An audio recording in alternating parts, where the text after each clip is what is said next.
Their pastime in Hawaii is, Hawaii is very nice and tropical, so the devotees would bring Prabhupada a lot of fruits, nice, lilikoi, passion fruit, but his favorite, of course, is the mango. And so there's like 40 varieties of mangoes in Hawaii. And so the devotee asked Prabhupada, Srila Prabhupada, what kind of mango do you prefer? We have so many kinds here. Which kind do you want me to bring you? And Prabhupada said, the ones from the eastern side of the tree. He didn't really care the brand, but the eastern side of the tree, because it gets the morning sun. He explained, and the morning sun gives the prana, and is the best fruit.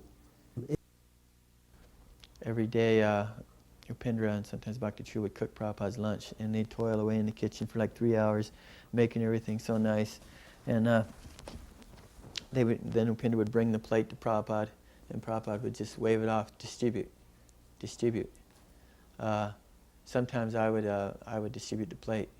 And Prabhupada, one time, he saw the devotees point, and I want this, I want that. Prabhupada said, mix it all together. They should not discriminate. So I mushed it all together, sweets and vegetables and rice and everything into a big mishmash. And then the devotees were like making faces, and Prabhupada said, you shouldn't discriminate if here's the maha, if you want it or not. And but every day, Upendra was toiling to bring this plate, big plate, huge plate, probably 16 inches across, round, and 5 kinds of vegetables, fancy rice, bitter melon, lemon, ginger, make everything really nice, and Prabhupada just distribute. This went on for like a whole month, about the month of June. And near Jolly Kadasi came up, and I fasted all day, Upendra fasted all day, and it was like 110 degrees at that time.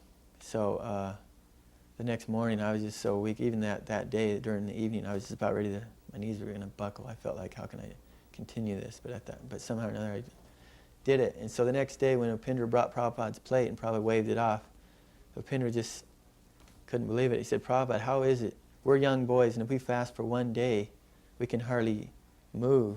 And here you are fasting for 30 days now. How do you do it? And Prabhupada said, I am living proof that the soul is not dependent on the body for subsistence, but rather the body is dependent on the soul.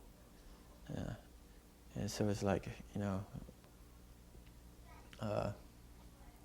we were just overwhelmed with, even though Prabhupada was getting ready to leave the planet, he was still so Krishna conscious and free from bodily designation.